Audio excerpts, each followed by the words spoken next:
Peace, big love, big blessings, even bigger living, everything that come with it and everything in between. I'm trying to get my mic right, man. It's a special episode we got today. I'm just thinking out loud, but it's a conversation if you choose to engage. Today, on Thinking Out Loud with Samuel David, you can see I got special guests. I normally do a crazy intro, right? But I'm gonna let y'all introduce yourselves today. I got AJ Bohannan, as well as DJ Koolout, Johnny Starks in the building. I appreciate you both for joining me today, right? And obviously it ain't even the elephant in the room, right? Because it sounds like it's something that's well known out there, right? We're talking about these allegations brought against the program director of Power 93.5.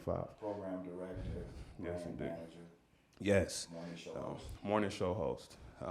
But before we get into all of that, I got to set this up right? Because man, when AJ announced that we were sitting down collectively, right, my inbox goes crazy. My text messages go crazy, right? Because people, they want to make sure, hey, my respect level is pretty high in the community as well. I'm not really a gossiper. I'm not here for that type of conversation, but I want to make sure you have a platform to share with the people what's happened with you, right? And that's what my platform is about. So I have to make sure, because we're going live as well, that folks in the comments know, with this Q&A we're doing, be respectful. No fuck shit, no weird stuff. Don't be whack about it, right? This is a real intelligent grown man conversation that we're here to have today, right?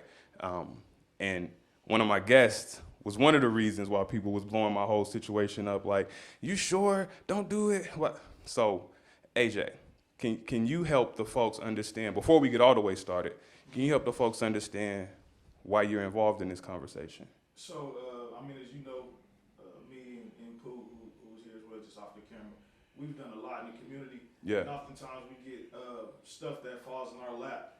That's not necessarily something that we are like up to taking care of or up to addressing, but we have to because it's only right. You know, some things come to certain people. To whom much is given, much is required. It's a real thing. So when things like this happen and people flood our inboxes and texts and what do y'all think and all of that, it's just it's our responsibility to really do what we can to make sure that people have a smooth understanding of what's going on. Okay. Like a lot of things that me and Pooh have done in the past have been controversial because everybody didn't agree with it. You know, the barbecue. Word. Yeah. And things of that nature. So when we do things, you're always going to have naysayers and people that have something negative to say, but you can't please everybody. Yeah, that's a fact. So this is not even a people-pleasing thing. In this situation, this is something that is life-altering to many people involved. Yeah. So when the situation came to us, he called me, and I called you immediately. You gotta say who out. You gotta make sure the people know who you're talking about when you say he. Pooh called me. Okay. And I talked to him, and then I immediately called you because you have an up-and-coming podcast. And with this situation involving African American men, I feel like the right space and place to talk about this would be in a room with other African American men. Yeah. Nothing against anybody else, but I just felt like the energy that you bring and the things that you do and how you do them, that this situation should be in the hands of somebody that's going to deal with it delicately. I appreciate that. I heard a compliment in there. I appreciate that. That was kind of nice. I like that. I like what you did there. So it sounds like Koolout reached out to Pooh. Koolout, I got a list of questions I want to ask you, right? We're gonna have a genuine interview conversation, then we're gonna get to the Q&A, the live Q&A. But can you help us understand how this was brought about, how you brought it to Pooh, and then we're gonna get into these questions. Well,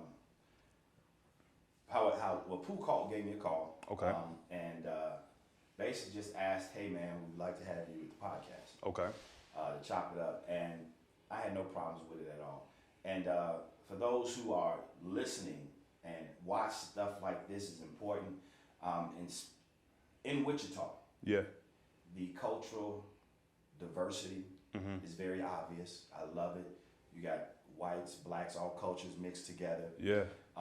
And just with any culture, they all have a responsibility to sort of teach and enrich. It doesn't mean that you're being racist or alienating from one culture. It's no different than a father raising a son. Word. You know, teaching them how to mow the lawn, or this is what we do in our house, or these are the things we practice, or even certain churches developing in certain churches, right? Yeah. So platforms like this are so important because these forums are the new age. Yeah, I know where you're going. From back in the 60s, the groups where everybody would get together, the Panthers, or Town hall. the It's a town halls, conversation. where That part. everybody was concerned about everybody. That It's part. like, look, we're not getting in that in our or in that environment. You're not getting resources to help enrich. So people are taking it upon themselves to say, Yeah. hey, well, at least let me do it, because you guys are Yeah. not trying to do it like, yo, what up? It's like, look, we really want to educate, inform. We having a good and conversation. we're using the resources that we have. And I don't care where you go, conversation is absolutely necessary for Yes. development and growth and understanding issues, because you cannot agree with me, I cannot agree with you. 100%. But then I can sit down and we can have a conversation, then I can understand your perspective. I That got part. it. That I part. didn't know that before.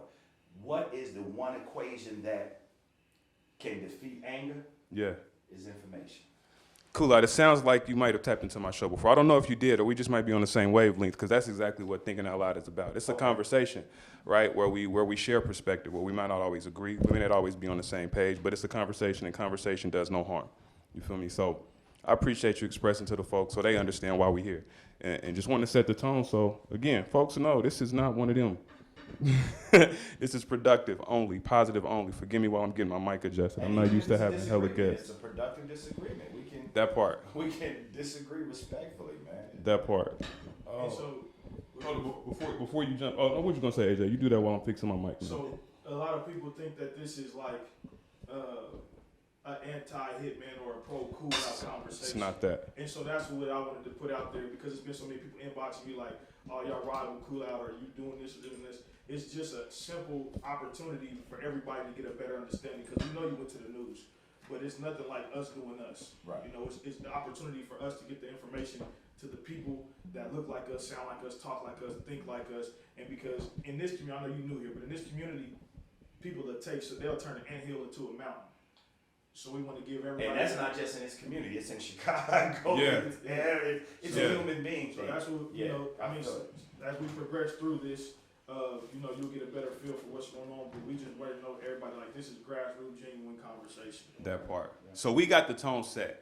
So now y'all can get out of my inbox respectfully with the, hey, if you know me, you know I'm not here for no fuck shit. And I cuss a lot too, just so y'all know. Because I think that Somebody is told me once, when you meet somebody, if they curse a lot, challenge them to find other words instead of using that curse words, because it helps you to think fast and quicker outside of the box. Because we revert to things that we're comfortable with real fast. That's a real You thing. know what I'm saying? And, You know, it's funny you say that, because I read somewhere where they said people that cuss a lot are the most intelligent. So that's why I cuss a lot. No, I'm playing. But no, let's get into it. So Koolout, man, I got some questions I want to ask you, bro, as we get into this whole situation, the thing people want to talk about. But I want to know, man, you from Chicago? Yes. You're from Chicago, right? Let me know a little bit about your radio histories, the previous stations you worked for, Man. things like that. It's so much to, and I won't even take up all the time, but That's fair. I respect that. I've been in radio for a while. I started off, at a historic station in Chicago. Yeah. As a matter of fact, I started off in production. Okay. Production promotions. Basically hitting the streets, getting out there, meeting people. I worked my way up, literally, basically, from the mailroom. 100. And from there, man, I remember saying that because Chicago is such a big and small market, Yeah. the opportunities are far and few between, that I can't be scared to leave the block in order to grow. A lot of 100%. cats may be talented. You might have the dopest actor, dopest artist, but they only want to stay in their area in a little city. 100%. It's comfort. It's comfortable. It's safe, because safe, real yeah. talk, the world will test you, man, especially when you're out here by yourself. Yeah. So hitting other radio markets, doing radio allowed me to meet various people from different places, man. Yeah. North Kakalaki, shouts out to them, man. Good people. Everybody is inviting you to their house, and I think everybody down there got high blood pressure because their ribs are unbelievable. I like that energy. You know what I'm saying? I like that energy. LA, where you can see the inspiration in people's eyes, man. But you can 100. also see the depravity, because at night, all those homeless people. It's real. these are broken dreams, man. And everybody It's comes real. to LA to be successful. Ready to Everybody's go. a producer. Because all our common goal is to change our life and be happy, man. That's you know it. What I'm saying? That's the dream, right? So Right. you mentioned Chi-Town, you mentioned North Carolina, you mentioned California. Yes. These are all markets you were in. It sounds like. Every place I've lived, lived in Mizzou. I've done radio in Raleigh. Yeah. You know, I've worked with Tom Joyner Fire. for a number of years and traveling, and you know, I've been in radio so long, man. It's just, You got a strong resume. but not as strong as the people that I look up to. I like that energy. I like. So, What's your sign? When's your birthday? September 20th.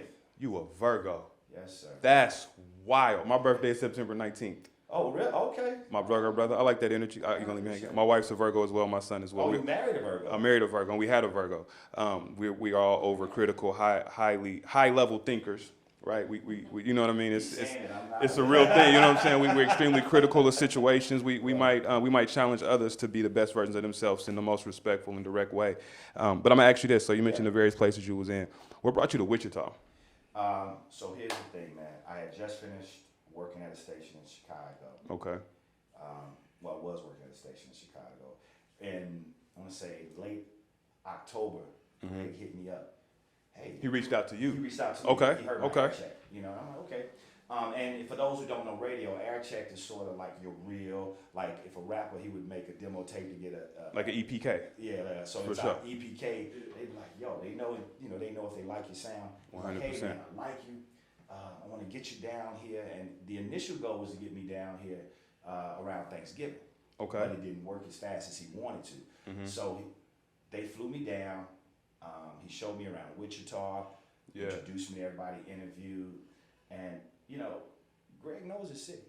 100%. He knows his city from who built the brick on Rock Road and signed it. You know what I'm saying? Yeah. When the last construction dude put up the brick, like that's, you know, I give him that. He definitely knows his city. 100. And I was impressed, man. You were impressed with the city. You were impressed with Wichita. I like that energy. I come from I like that Chicago, energy. So in Chicago, it's a different vibe. Yeah. Like I'm not even the streetest stuff. You know, I'm not. Yeah. Yo, you know, I'm from there. Yeah. Can live there, but couldn't wait to To move get up to out of that area because you Bro, tired of it. my wife's family is from Chicago, and her family was here in town one time, and they definitely come from that, right? And we were on the porch chilling, and they mentioned like we can't even do this at the crib. We can't sit on the porch at the crib. So She's from Chi? She's from Chi-Town, man. So understanding the type of individuals that come from Chicago, I respect you for touching base with us, man. Your people's people. You feel me? We connected. And the one thing that I will say that's in common, like Chicago's a beautiful city, beautiful people, talented people. Yeah. But in every city, what's lacking, just real talk. I don't care where I go, beautiful people everywhere. We are all the same, regardless if you're from Wichita, Orlando, New 100. York, LA. We are all the same. It's just a matter of resources, man. That's it. Resources change dynamics, and I think the resources we have in Wichita right now are through the roof. You made me think of the DJ Quick song where he say, St. Louis, just like Compton. We are the same. Black people, we create. People in general are the same. But something special about black folks. But I ain't gonna get there right now because that ain't what we're here for. Impressed me, though, I'll answer that question. Yeah. What impressed me was, it's not small enough to be a small town, but it's not big enough to be too busy as a big place. Yes. There's no place I walked in Wichita where I felt like I had to look over my shoulder. Yeah. Even when somebody told me it was the hood, I was like, that's the hood? Yeah. Like, those are houses. They pretty nice. 100%. 100%. You know, but again, that also is indicative of we as a mentality. You know, like for instance, every city you go to, why do the black folks migrate to the south? All the south sides are popularized. North side is where we get down here. I'm from the north. North is a beautiful thing.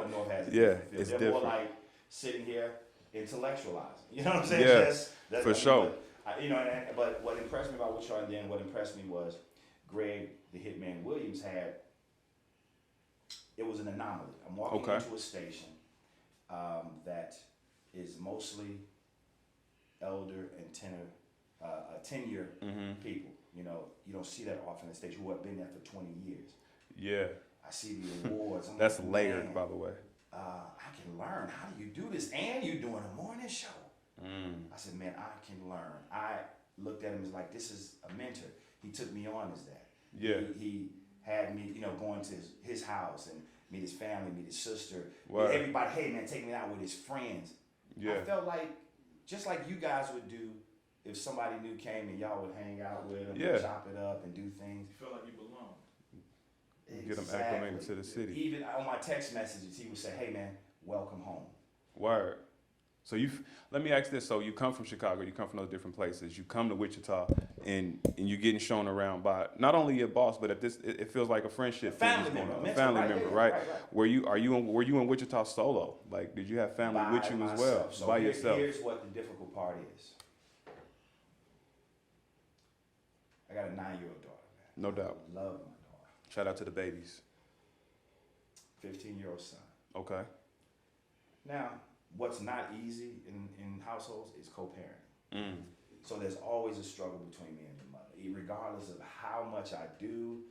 And I'm always, in my opinion, being the bigger person. Hey, how can I help? What's going on? So I Yeah. was looking Now for. you He know what that's like. now you He know what that. He is a co-parent of the year. So, and regardless, and I'm not going. I don't want to talk bad about it. She's a For sure. beautiful woman. I love her because she gave me my daughter. And not only that, but my son is not my child biologically. Okay. It's her brother. She had him with another guy, but his dad isn't in his life like that. So when she was born, I refused to just go there and get my daughter and he not have anybody. Yeah. So I said, and I told her this, I said, we are family forever now. Yeah. Even if we're not together. I said, I'm taking care of both of these. Mm-hmm. They have rooms in my house. I go to school for each one. I do things with him. I'm teaching him how to drive. When he in the shower and learned about Life. his first erection, Yeah. I was the one that was dealing with it. Word. When he became a certain age and all of a sudden that room started to smell like it was a dead body in it. It's just, Yeah. you just smell that You was boys. able to watch him mature into Yeah, and instead of it's a young. beautiful thing, and he's a great brother. For sure. So leaving them was the hardest thing, but I go back and forth from Chicago and Wichita. Okay. So I'm doing the radio show. So it's strictly work for me. Radio show, I'll go out, meet people. I'm understanding what the climate is here because that's also part of the goal. I'm coming into a new market. I can't come in 100%. this market like, yo, I'm the ish. Wait, I'm working Right. for you guys, Find your man. niche. Trying to find your thing, get your hey, thing what's off. going on? Meeting everybody. Hey, how you doing? What you doing? Respecting, and that's everybody, every culture. So I knew the job, man. Yeah. I knew, and not only that, but the things that I'm getting from people down here, I can apply as I grow and develop, man. Yeah, and I hear you keep talking about growth and development. That's that Chi-Town in you.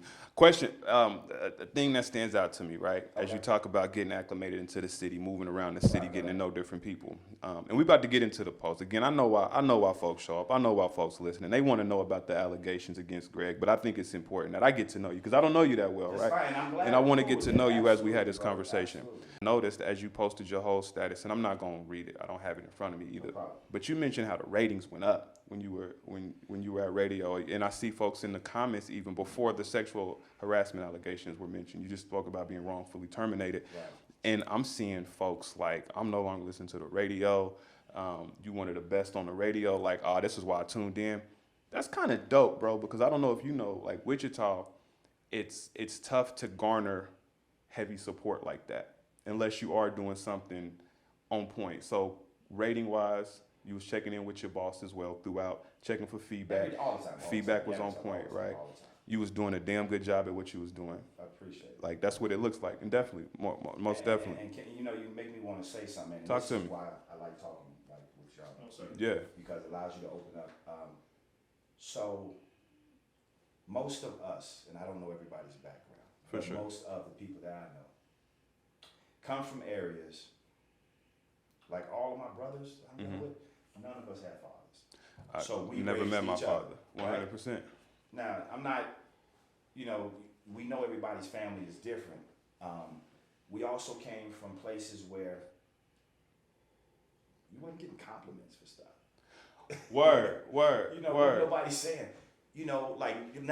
Now you give to your child what you didn't have, which may be why some of the other generations that's coming up might be, a little entitled because we put too much love. We gave them, into yeah, you know, for They sure. got everything, you know what I'm saying?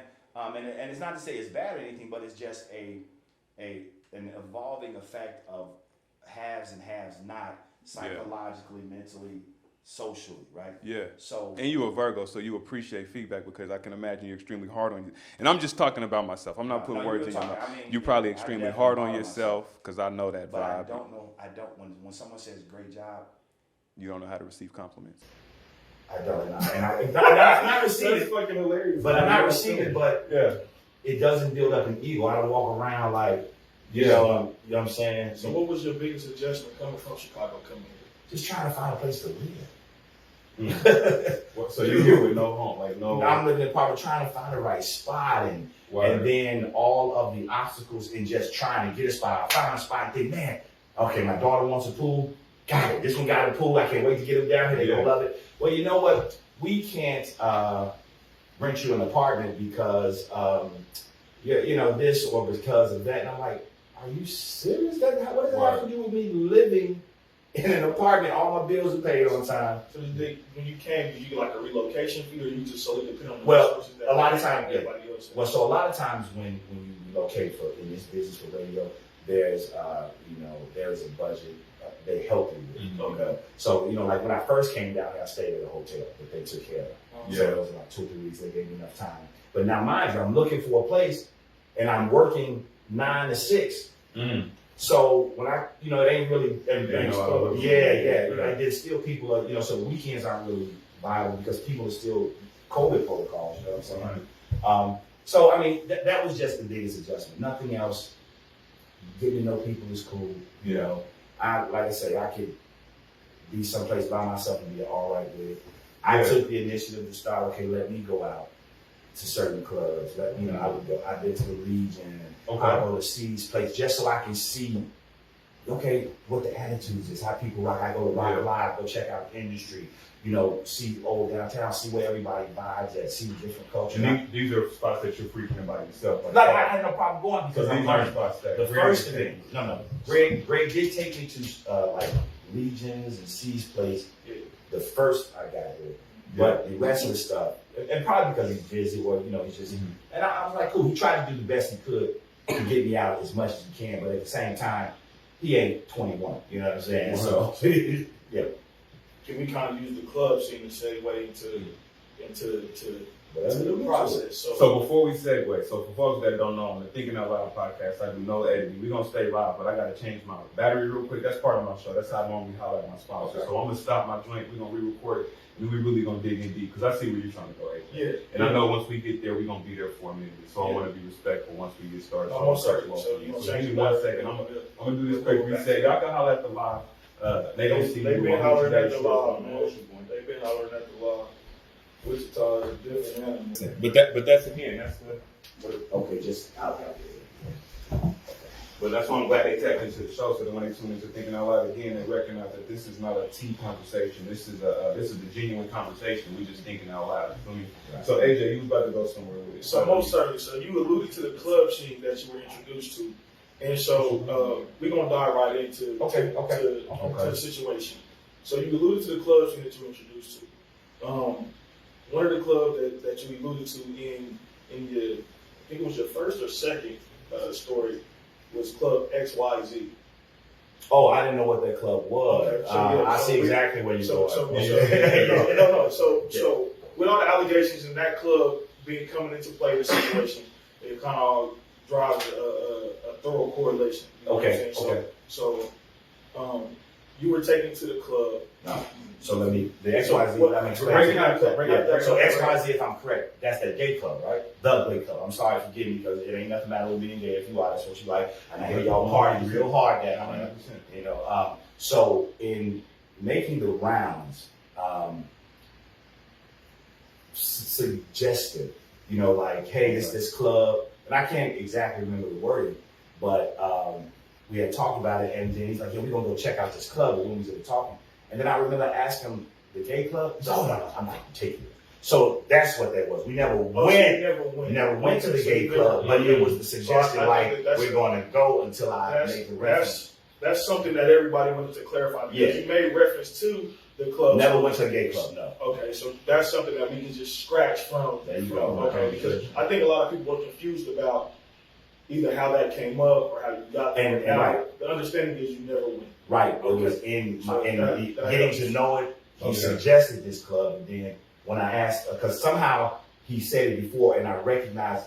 And he the gay club. Greg. And I was like, you mean the gay club? He's like, oh, no, I'm not going to go there. So, and for even more context, so we talking about the club that you were being frequent, you were being invited to by your boss. Well, no, this is so we come out, he's doing his best to sort of take me around to introduce me and get me to meet people. Okay. Because there was nobody, so there's no promotions department. It ain't like there's anybody else at the station I can hang out with, right? Yeah. I would, if Carla was doing something, hey Carla, let me come, and then like she would do the poetry stuff, and I'd go support, and it was all in a process of getting to know the city, getting to know the city, and getting to know people. So that's what that was. And we may have went out twice. Yeah. You know, and one time he got so drunk he would sleep at the table at Legion's. A girl complained about him grabbing her butt, and I'll never forget it. Nobody really took it serious. It's like, you just grab my, you know. And as I'm getting him out, man, and you know, he's drunk, you know, and let me just, you don't mind me touching it. When somebody's talking to you and they're really handsy like that, that's, you know, too comfortable. You know, and you close, so all of a sudden, you know, you get on and you touch somebody in the wrong spot, you're like, oh, I attribute it to being drunk.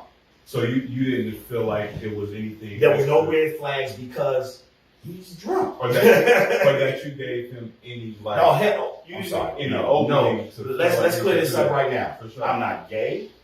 I'm not bi, and I'm not sus. I love beautiful women, and that's all I've ever had in my life. So there can be, and I have no problem with anybody that's gay. Whatever your life is, enjoy it. I'll respect you. I have friends that are gay. We talk, we laugh. But to think that, again, this is the thing about this victim mentality.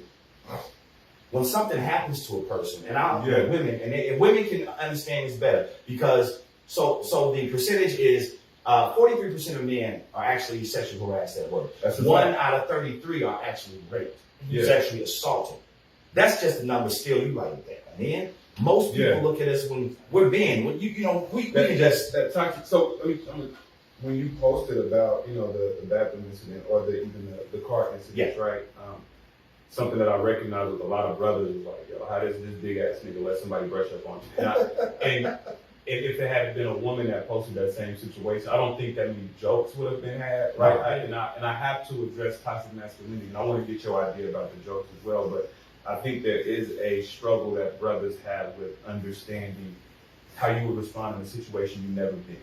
Exactly. Right? So you said the key word, a situation you've never been in. So when you're in this situation, right, in the bathroom, and I'll let you explain it because I won't get graphic, but you're in the situation in the bathroom, what is going through your mind? What are the thoughts going? And I'm just thinking out loud at this point. Now, folks, y'all have to forgive me because when I think about it and talk about it, I've had to talk about it numerous times. So, and it makes it. And I appreciate you talking about it. It makes you angry. It's like, somebody's. So the emotions I'm going through, one is like, okay, a little awkward, also. Again, for context, it's just you and him in the office in general. Oh, in the bathroom. Okay. Oh, no, in the building in general. In the building. There may be somebody down at the other end, but that's so far away. The bathroom is on this end. So, but basically at this time, there's nobody in the office. So, but sitting in there, in the bathroom alone with Greg, the Hitman Williams, my mind's like, I gotta get the hell out of here. Okay. Are you? What other thoughts are you having? Oh, I'm about to get them. I'm angry because I'm like, yo, what's happening? I don't know what's going on. And at the same time, part of me wants to react like, but I know once I do that, then regardless of what's going to happen, I'm the one that's in trouble. There's no way, because I'm like, I want to be physical, but I can't. So I just leave. I'm like, okay, let me just go. Real quick, so you're in the bathroom, right? You're urinating. What process were you in the bathroom? I had already did what I was doing. I was going over to the paper towel. Okay, door open. And you hear the door. Door come open fast and start. Okay. Now, is this a community restroom? Or it's the whole office. Okay. So you got mirror, urinal, stall. Okay. So, and I'm like, okay, you know, and you know, he said something to me like, "I'm glad you got here." I'm like, "Yeah, I like it." I'm like, "Yeah, I like it." But well, first I try to leave.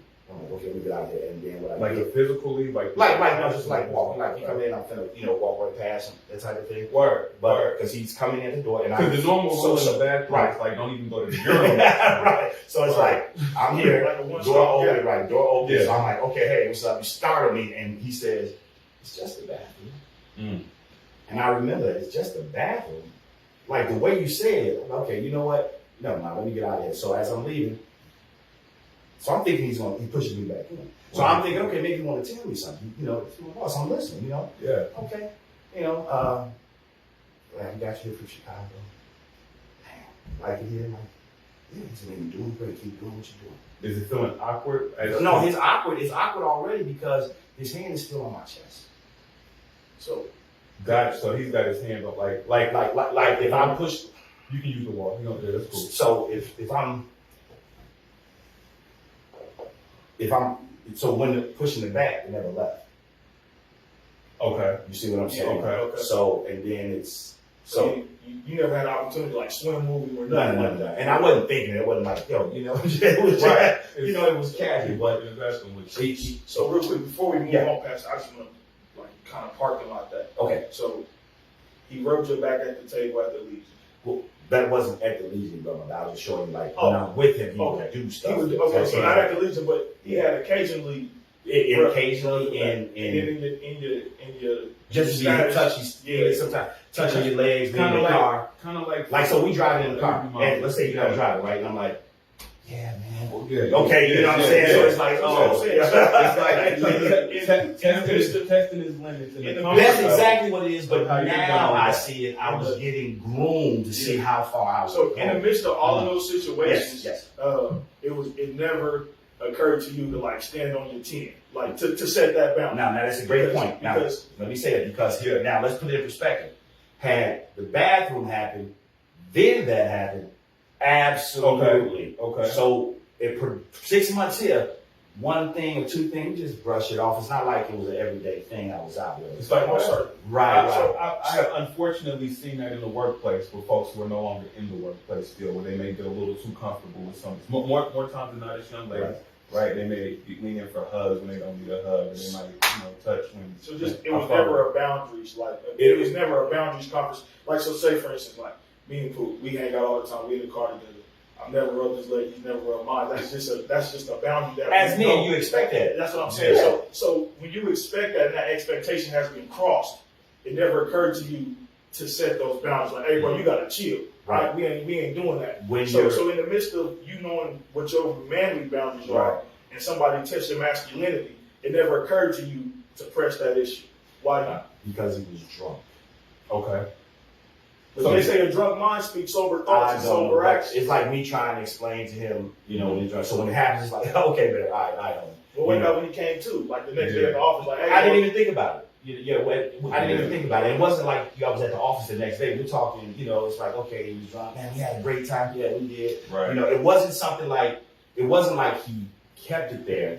Right. It was like you tried. It's like, okay, you felt it out. So how many times do you think he tried to pack? I would say I've had it happen at least twice. At least twice. And both times it was while you were intoxicated. We were intoxicated. One, we was at a gate coming out of somebody's house. I think it was a sister's party, and he was drunk then. As a matter of fact, there was about to be a fight at the party. So I was like, man, let's go. And he was so he couldn't get the gate, and I was trying to get the gate, and that's when he took, another inappropriate touch. I was like, I got it, man. But I was helping him because he was drunk, and I wasn't thinking. It wasn't like. It was not on your mind that was it. That's what, because again, context matters. So we're looking at a situation where you're in from out of town, you're going to various places with your boss, and I think I gotta actually also add. And now, also let's say this. And my context after that is, I can't go out there. That's fair. And I never went out. So you never went. Never again. So I gotta make sure I put this preface on there because I'm a rapper, right? And I think it's important that I make sure folks know that I have no bias on either side of this conversation. Right. I've been on the radio, Power 93.5. I can't attribute that to Greg, but I've been on the radio multiple times. We haven't met before, right? Or we met in passing, right? We talked at the Wale Wait a minute, concert. at the concert, the Wale concert, there was you, right. We had a quick I do conversation, remember that, right. Because you came up to me and you hustled your way to the I'm back. trying to go holler at Wale. Right, I'm like, go ahead, go do your Let's thing, get it, brother. right? Close mouth on your fit. But I also gotta provide the context that me and Greg do not have a professional relationship either, right? And I think that's important that I let my folks watching know, because the questions are gonna go a little bit further. Because I'm not only looking at this from a gatekeeping situation, right? Because so many things have happened to where there's not been a lot of artists here in the town that have had an opportunity to roll up past the town with the support of the radio, right? And we don't know why, but I think some of these allegations can, for folks that want to put two and two together, allegation that I wasn't there, I can't say was true, and I got to be responsible in that. But I'm also looking at it from a toxic masculinity standpoint, where folks, they try to beat you up about the way you responded to it. And I also look at it from a workplace harassment situation, right? And all things considered, you're here in town by yourself, solo dolo, and your boss is getting inappropriate with you. I want to go back to the bathroom. Yeah. So in the bathroom, you were able to get out of there. So at the point, when I hear him undoing his pants, he's on me, I'm like, okay, I gotta go. My mind, okay, I'm out. So that is my escape route. Get out. Okay? What was his reaction as you escaped? He still was standing there, and he knew that he knew what he was doing. He knew it was uncomfortable. He's not gonna say, "Hey, stop." You know what I'm saying? It just he knew it. I got out of it. Now I'm processing it. My next thing is like, okay, when I come back to work, I'm talking to somebody. Either I'm gonna sit down with him and say, "Yo, what the hell was that just happened last night?" Yeah. I'm my mind, because first of all, I'm like, man, maybe that wasn't what it was. Maybe you start going through a bunch of stuff, and then you like, you just don't believe it. You know, I get up in the morning. Hold on. Yes. How do you feel? So this has been your go-to person while you're here in town. You don't have family here. This has been your. You don't even ask the question. I already know. I felt effed up. So I felt betrayed. I felt like, yo, this dude just tried me. Did you second guess speaking up because you're so here in town? So this is your job. I did, because again, I said, do I say something to him? I was second guessing everything. I was second guessing. Was I doing something? Like was I throwing off some vibes to make him think, not. See, that's the thing. I hate to interrupt. So that's the thing that the town is, that's what's circulating around the town, because you mentioned several different occasions where it was some touchy-feely, unwanted, unnecessary. But you got to remember, that was months before this. Yeah. But do you see how it's kind of like when you train the puppy? You gotta let it outside, and if it pees in the house, you gotta reprimand it so it knows that you can't do that in this house. Right. Like, this is your house. And when the puppy peed, you never did nothing to let it know you can't pee in this house. You gotta go outside. But before you answer that, I think it's also responsible and important to recognize how you're talking about training a puppy. On the other side of that, you could have been getting trained. Right, because these are predatory. Yeah. And these are allegations, so I got to be respectful and make sure y'all know that I'm not coming. I'm not allegation. I know what happened. You know what I'm happened. not allegating. That part. Sorry. I get it. You good? Yeah, I'm not allegating. I know what, and I'll say it anyway. So yeah. And another thing. But to what he was saying. But let me talking about being trained. Let me say this though. You're talking about something. Things that happened in January. Yeah. Now we're in June, right? July, and. So it's not like it's happening yet. It's happened once. So when did you get here? I got here January 10th. So all those incidents are that first month getting here, but now throughout the time with him, he would say stuff, just talking, just his whole demeanor. He never put his hands on me between that time, okay? But he did try then. But sometimes he still would be like, "Hey, buddy, how you doing?" Yeah. You just okay. Again, this. You keep yourself away from. You don't put yourself in that position. I'm not going to be out with him. Yeah. You know what I'm saying? I'm not going to put myself in a compromise in my mind, Right. Now, you go on and you working, you don't think, if that's the case, then you would use the bathroom with one hand on the door locked if you thought you were somebody that was going to do that. Right. You know what I'm saying? But you don't think that. That's not the second thought. That is not. Being drunk. So a lot of times, it's just like when you fight. You get ready to fight, you don't realize what you should have did until the fight is over. You don't. 100. You don't realize at work. Did you think afterwards, damn, I should have knocked him out? When he was that close. I wanted to but I was like, okay, because I will be honest, something didn't look right. I don't know if he had a drink. I don't know if he just something did, because when he said it's just a bathroom, that just I don't know if he taking that. Just something didn't seem right in his demeanor. But it's not my business to question what's going on. You know, but when he made that comment coming through the door, I said, man, you startled me, man. It's just a bathroom. But he didn't say it like it was. It's just a bath. Like it was weird, and like, okay, let me get on out. Let me ask you that. So again, it sounds like, and again, I'm only going off what I'm hearing. Yeah. It sounds like you were broken down. You were back against the wall. No pun intended.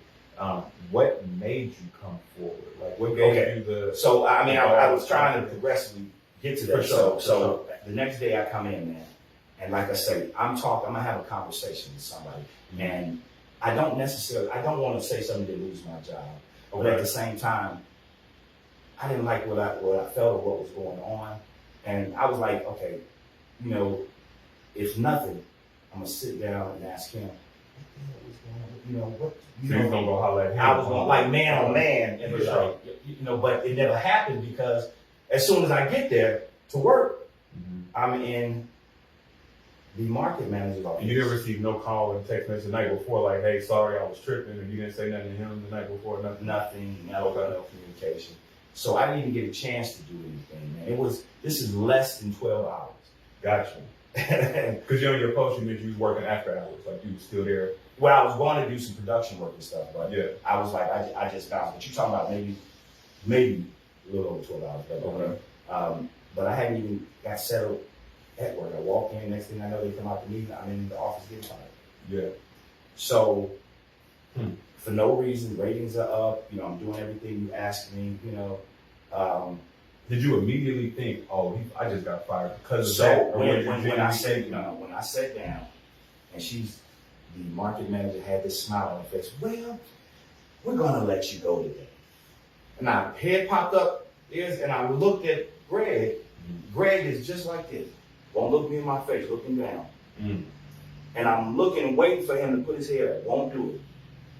So he tries to say, "But we don't think you are getting the logo and on the flyer for a party thing." And I said, I almost cussed. I was like, "What? Like this ain't even an issue." And then I said, "You just told me last night everything is good. I'm doing great, and I want to go into what happened in the bathroom." I said, because I can't believe what's going on. So you didn't bring that up at that moment in the office with the Only reason is because then the market manager says, "Yeah, and I saw the logo on the flyer." And I looked and I said, "You saw the logo on the flyer?" Jackie White said, "Yes." Now, here's the interesting part. There has never been a logo on a flyer. There has never, ever been a logo on a flyer. And I knew either she's lying or Greg has lied to her and she is buying into what she's saying. So at this time, I can't trust it. I can't. And I'm like, okay. So I even tell the human resource guy, look, I got something to tell you. I'm going to send you an email. I just don't know who to trust, right? I said, because, well, first of all, you just fired me and it was some BS. So there was no HR representative in the office? No, none at all. So just being a supervisor in the corporate, both of us have come from that same space and place. Yeah. That's automatic protocol. There was it was Hitman, Jackie Weiss. And you know why we're going to let you go? Not because of a flyer on the thing. Yeah. We just don't think you fit. So you're not a good fit after being told you're doing a great job as you constantly check. As everything is moving, as as ratings went up, as he's telling me I'm great, as I'm doing production for his station and another station. Yeah. Wait a minute. And what goes to your mind is, what just happened? Yeah. So and then this is the caveat. So since you've only been here 6 months, we give you 7 days, but you have to sign the confidentiality termination. Like a NDA. gag order. Yeah. But if you don't sign it, you don't get your severance pay or your bonus. Why would I sign the confidentiality for putting the logo on the flyer? No, not put. You didn't even fire me for putting a logo on the flyer. Fire me because I'm not a good because I'm not a good fit. What are we hiding here? Why do you need a non-disclosure when you're terminating somebody? Word. I wouldn't sign it. I didn't sign it because I'm like, no. And that's why you're here. That's why I was able to tell my story, because I'm like, no, I'm not going to allow you to create a reason that's false and me sign a paper saying, yes, I agree with you terminating me, taking away my rights to say anything, while you paint the picture to somebody else that I did something when I didn't. So with your termination, does that remove you from all networks under the Odyssey umbrella, or just termination? Period. It's like a 1 year. It's like a 1 year. You out of it. Oh no, with some contracts. What do you mean when you terminate? Some contracts from what you got terminated. Right. Well, so I'm a little confused. What do you mean? Sorry, with your termination, does that also remove you from any networks with Odyssey, or strictly Paramedic? Like, could you go to Chicago and work on the radio? Well, it would usually most terminations or most contracts have a non-compete clause. Okay. So most times the average is about 6 months. You can't work in a radio station within the market that other people can hear. So that prevents you from going across the street at a competitor and then the crowd following you over there. That's generally how it is. So from an empathetic standpoint, I'm all about empathy and accountability. I want to recognize your story, and I'm talking with you. I'm talking with you. So I'm looking at a situation where there's a brother that's a foreigner to the town.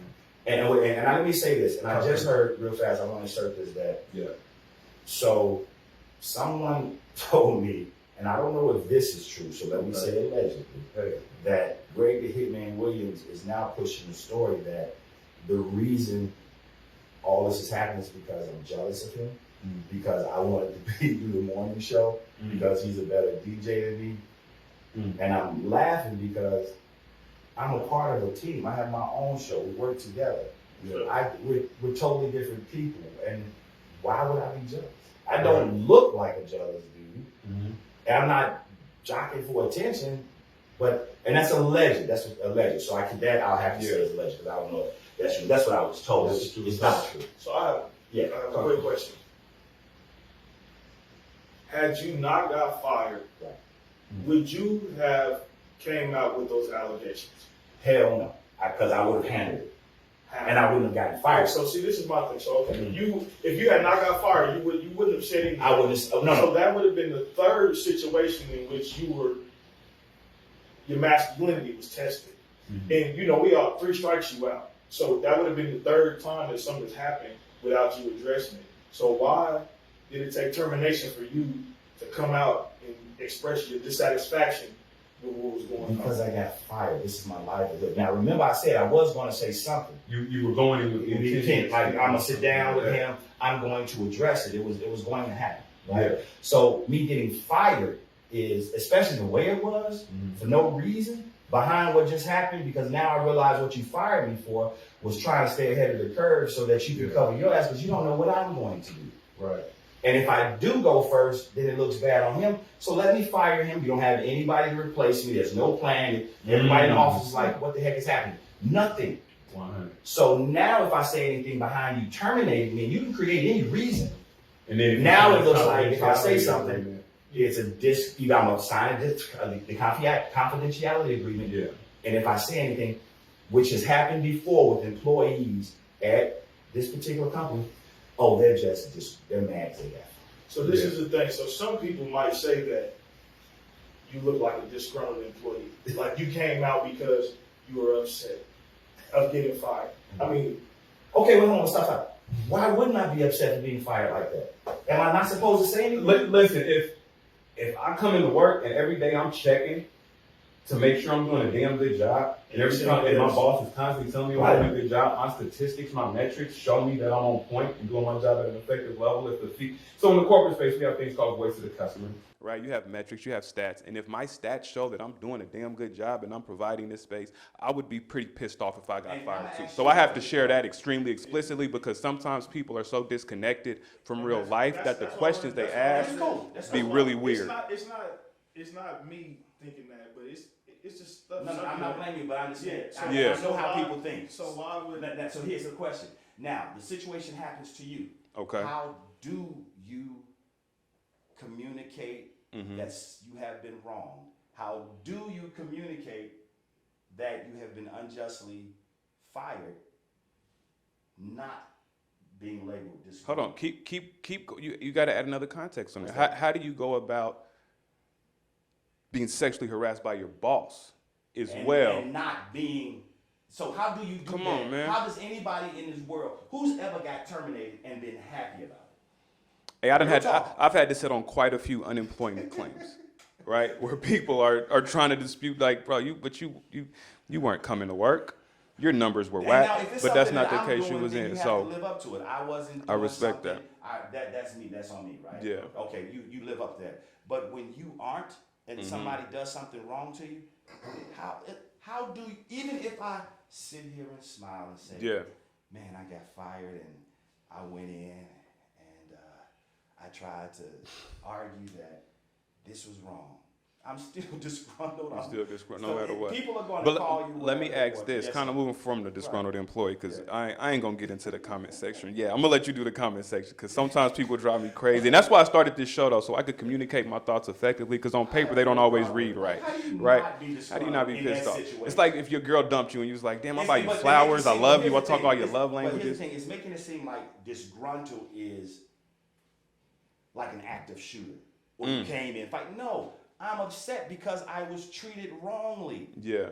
Just like if you are in a relationship. Hold on, and before you go there, I think it's also important to note while we talk about disgruntled employees, Kansas is indeed an at-will state, so the state does not have to provide a reason why they term you. So that's the thing. But I want to ask this real quick because you mentioned the previous folks. Okay, talk to me. Let's Yes, say you're in a yeah, relationship. You walk in, your guy or girl is with somebody else, they cheat. Are you a disgruntled co-relationship because you mad arguing that you cheated and treated me wrong? Yeah. Are you disgruntled because stuff didn't go right in your relationship? Why do we label that? Why is it not okay to be upset because somebody?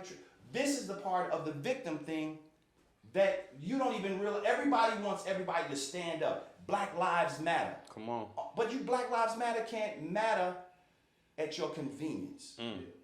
Or sexual harassment charges. Anything, Yeah, but you that's the can't point. tell somebody, you got to stand up for yourself, and then tell them, well, you know what, don't say anything because you might not get another job. Keep it down, keep it dirty. Is this going to disrupt anything with your pending lawsuit? You having this conversation out loud? I don't know, but I know that my career, Okay.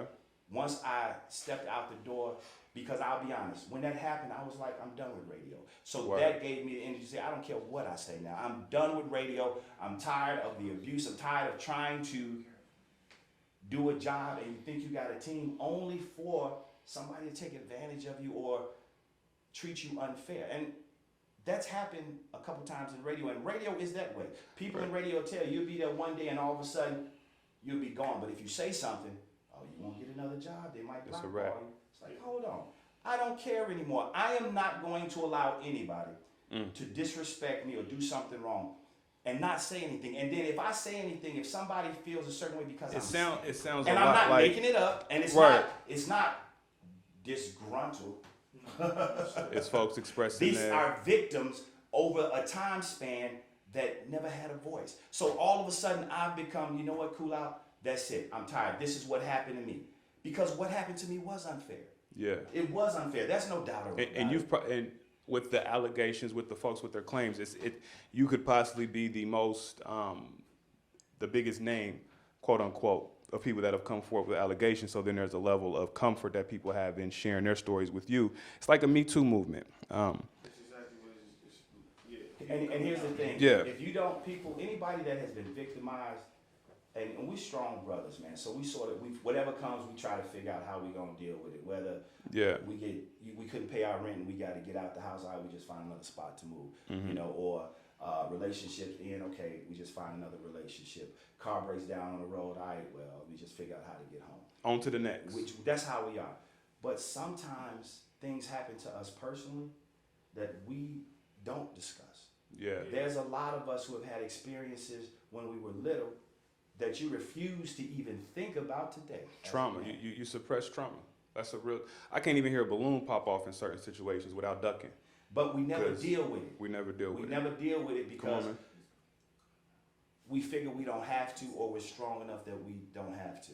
Or embarrassed. So very much so. It was interesting that you came out with your story because no matter how you shape it, as another brother, like that takes a lot of either you either got to be dumb or you got to be extremely confident in who you are to share a story like that. So quick question. Let's get to one of these Yeah, questions go real ahead. quick, AJ. So basically, the first question, these are their questions now. And tell them please don't come on the live with no disrespectful questions. Yeah. So the first question is, if Greg leaves the station, would you take your job back?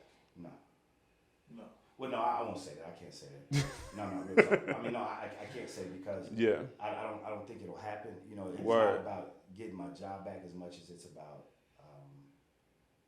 just, you know, having justice, man. Just like, yo, you fired me unfairly. Like, yo, you know, had I done something wrong and it would have been, you know, over time, okay, well, let me move on. Yeah. But in that manner and what happened, that's a different beast, man. 100%. That was a good question, actually. Whoever that was, That was half the people on there. Okay. I mean, Okay. here's can the thing, I appreciate would that. like to, because I would love to continue the job that I was doing. Yeah. But I'll be honest, I can't say I would or I wouldn't. You know, so I don't know, and I'm not doing it to I gotta have my job back. I'm doing it because I'm hurt. I'm doing Word. it because, you know, I need to fight back. I have to. Yeah. So another question. So with the charges and everything, you went after criminal charges or civil charges, or what are you pursuing? Can you speak on that? Can you speak on that? I can only tell you that I'm pressing charges. I can't speak on anything. Okay. Much respected. Okay. All right. I think that's all the questions I have, Sam. Okay. I mean, it's pretty much a situation that kind of rocked the town, you know. Definitely. And we appreciate you coming out and speaking with us, giving some clarity on it. You're gonna have the Wichita lawyers that, you know, he did this or he did that. He shouldn't have said that. That's gonna come with the territory. But I mean, And also, let me just say this, man, because everybody's always like, I mean, when I tell you that I'm exhausted, man, don't say this. You Yeah. can't say this. Don't say that. Be careful that, you know, it's, guys, if it happened to you and it's the truth, why would I be concerned or worried about telling you the truth? well, some people think that it's a case that you're going after, like they saying you fumbled the bag, or you know, some people think it's a. How would I have fumbled the bag? Like, answer that question. No, I mean, I know it's so- not you, but just No, answer so the question. I mean, so Yeah. some people think that by you doing this interview, that you might be seeking some kind of financial compensation for what you've been through. So they're saying that by you doing this interview, you may have fumbled the bag, You or, might mess lost that up your case, or you know, By whatever, speaking on by speaking pending. on it. So pending situations. is the case Here's the thing. Now, let's the just verdict say, being in your favor? Is that something that you, no, here's the thing. that you I'll have- tell you this. or you just want to let the story Even if they say Greg is innocent, Greg is still guilty. And you're going to see that because it's not because of me. It's because of Wichita. You look at the comments. You look at what they're saying. Not one supporter of Greg. Everybody knows things. You got people that have experienced stuff. Sweeping This stuff under is the way rug. bigger than whether Koolout gets his job back. This is about Wichita for years has been suppressing pain and victimization and not just stuff you can brush off, which is interesting because everybody wants justice, but nobody wants to justify. It's a bar. Everybody wants the top. Everybody wants to have justice, but nobody wants to testify. Word. So That's unfortunate. I'll just two more things. I'm gonna let Sam close the show. Yeah. So, first of all, what would you say to the city of Wichita? Just something short. What would you want to say to them? If I'm You gonna take my question? My fault. No, you My good. fault. You good. I'm messing with As you. I'm messing with naysayers, you. as supporters, what would you say? As naysayers or supporters, I would say this. You know, put yourself in somebody else's shoes. And not only that, there's probably somebody you know that's going through something. If they haven't dealt with a situation like what it is with this particular Hitman, Word. it's somebody else, maybe the family member or nobody else in the street. Everybody's going through something. Yeah. You know, so before you are quick to criticize, realize that, yo, you're not living that person's life, man. You're not in that person's shoes. Everybody has a different flavor of life. Everybody does things a little bit different, man. Some people like Jordans, some people like Pumas. Some ladies like Coach bags, some like Louis Vuitton. Yeah. Some like barbecue, some like raisins and walnuts. So we're not all gonna approach every situation the same. Yeah, but the thing is that here's the thing: it's a lot of people. There's a lot of people out there, man. That's hurting. There's a lot of people that are just in pain, man. And society doesn't make it easier. Be honest, man. I mean, people are struggling. Most of us, if we don't get our check, we're gonna be in trouble the next week. Facts. It's a real Check the thing. check.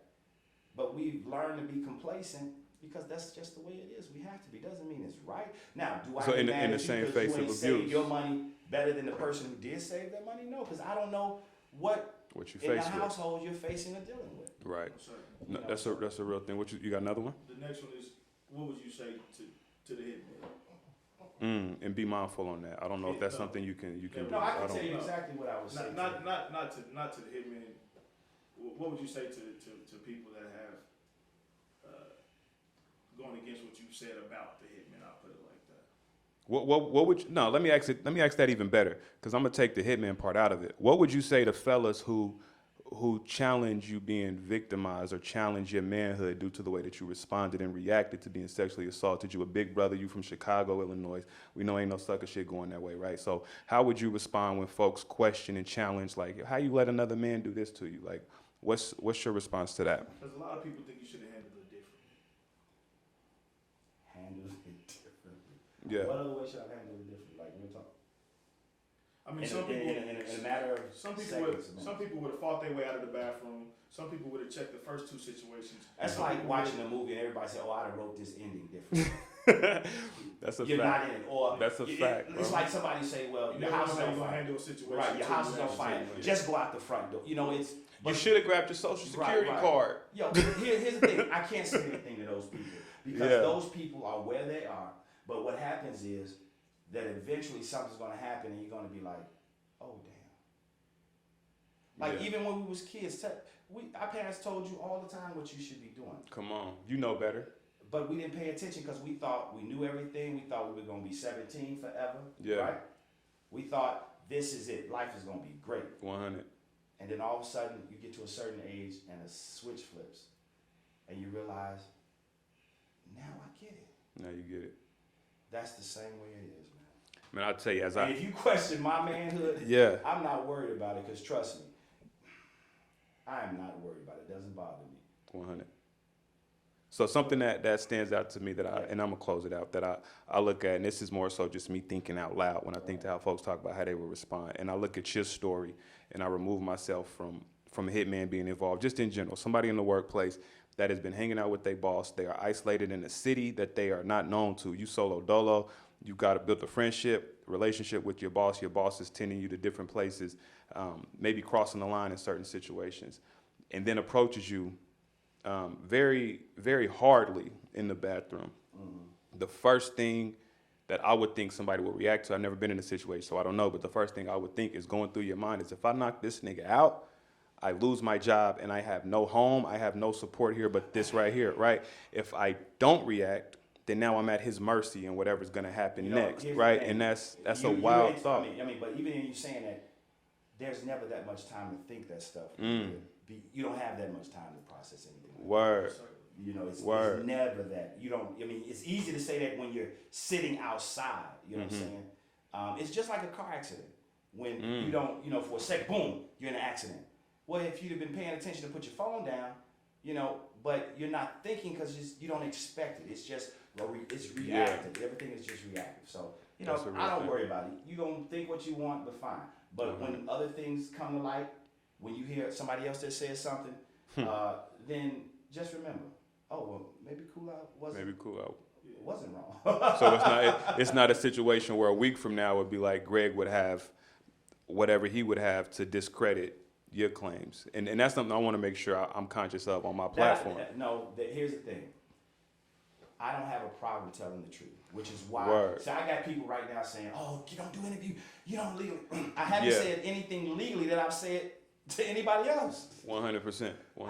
My story has been consistent throughout this process. It's a human repetition. But because I'm talking to, Yeah. whether I'm talking to a lawyer or I'm talking to the dude right here, what difference does it make? What have I done because I've repeated what you already know?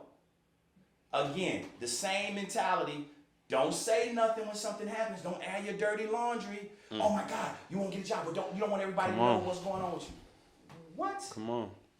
That is a problem that we have with thinking, and that's people. Period. Fact. Other people who process it different. Let's look at the other side of it. Thank you for standing up. Thank you, because I didn't know I was the only one. Word. I did not ask to be in this position.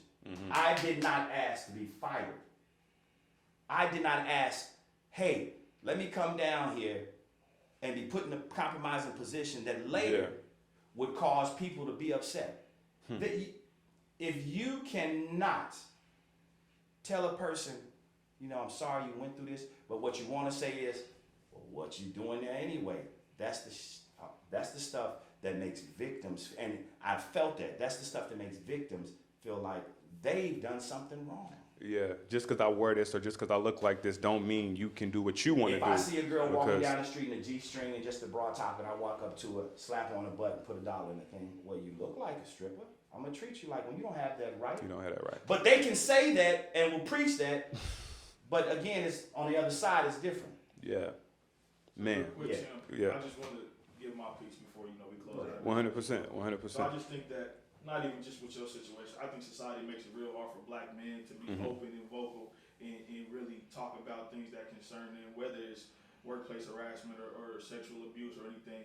I think the way that we look at the black man in such a heroic, through such a heroic scope, that it makes it hard for him to really take the masculine role in conversations in spaces and places.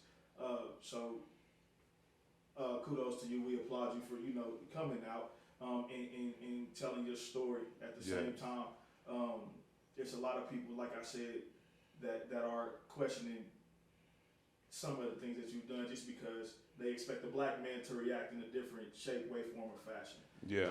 So that's a real thing. In this situation, we just have to really take a step back and evaluate how we as a society and the community view the black man when he's put in situations that aren't 100. that aren't the ones that we think he should be in. Because we never think about a black man being cornered in the bathroom. That's not how. When I think about black men, that's not what I think. So when we are faced with those type of circumstances, how do we as a community, as a people, as individuals, as friends or foes, how do we react to that situation to make it something that is going to be conducive for growth for everybody involved? Come on. Give everybody an opportunity to develop, because after this is done, there's going to be another situation where a black man is faced with a situation that he's going to feel uncomfortable coming out about. Right. You're not the only black man that has been faced with a situation that he's been on the fence about what to do, what to say, how to say it, when to say it, if to say it. Real life. Just as a community, we have to be more mindful about the type of pedestals that we either put black men on or knock them off of. And so, with that being said, like I said, blessings to you on your journey with this. And I just and can I share something with you guys? Before that, boy, that was cold. I appreciate that. That was cold. And folks was like, why AJ coming on your show? Shit like that, man. Like, we also have to allow folks to exist outside of the lens that we put them in, right? And so I appreciate you and Pooh for setting this whole conversation up and allowing us to have this intelligent dialogue around sexual assault, around breaking down toxic masculinity and workplace harassment. Let me give you something that was sent to me. Okay. This is somebody else, and this will be the last, because I could give you a lot of stuff, but wow. Hey man, I'm reaching out to you about your story. Greg has been in my inbox since I was 16 years old. Oh man. I'm 32 now. This is a man. The stories I could tell you would have you in complete disbelief. Thank you for speaking up, because I've always wanted to say something and I've always been too scared. Wow. The courage is remarkable, and I commend you for putting him on blast. That is just the tip of what's been going on. So, you want to get mad at me and be, oh, he doesn't know Hitman, but yet, for 20 years, and I haven't said it, everybody on the social media line has been saying it. Yeah. This has been going on for how long? And you're okay with that? Why are we okay with dysfunction within our own community? Come on, man. That might be my next topic of my conversation on this podcast, really, because it's a real thing and it's something we've got to get past. I said we got to do better, I used to man. go to the store.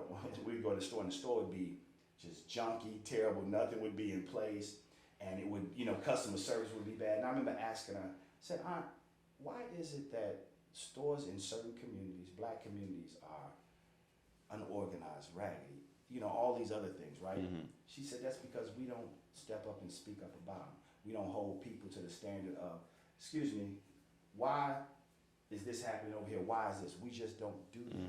Because we are complacent and we just sort of just deal with stuff. Word. Wow. Well, listen, this has been Thinking Out Loud with Samuel David. I want to give a big appreciation to DJ Koolout for coming on here, sharing his story. I would love to, because I'm biased. I'm non-biased, right? I'd love to speak with Greg the Hitman Williams as well around this situation and get even additional clarity that may be provided. But more than that, I want to make sure we, as men, we recognize the responsibilities that we have. We recognize the platforms that we have. We recognize the voice that we have in communicating our feelings, in communicating our truths, because it's important, right? And we are indeed leaders in our homes. We are leaders in our communities.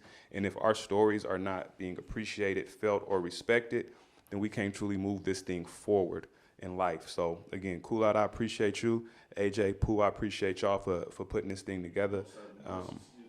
And the biggest love. Yeah, hold on. Ooh, that boy a critic, he just talk about it. Ooh, that boy a critic, yeah, he talk too much. Ooh, that boy a critic, he just talk about it.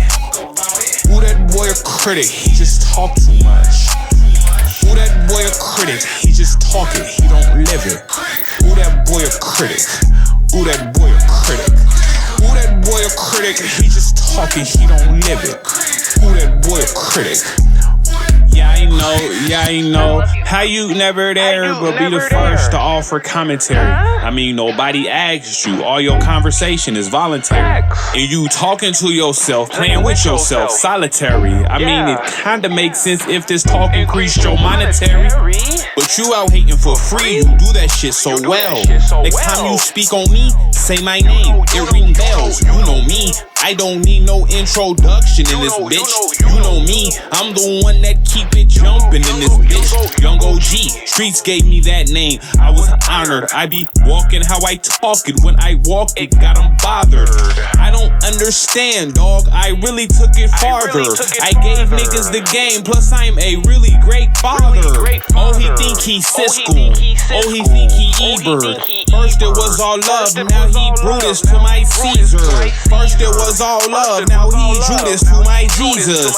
Praying on my downfall, you're such an overachiever. Ooh, that boy a critic, he just talk about it. Ooh, that boy a critic, yeah, he talk too much. Ooh, that boy a critic, he just talk about it. Ooh, that boy a critic, he just talk too much. Ooh, that boy a critic, he just talk it, he don't live it. Ooh, that boy a critic.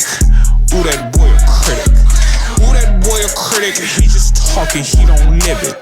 Ooh, that boy a critic.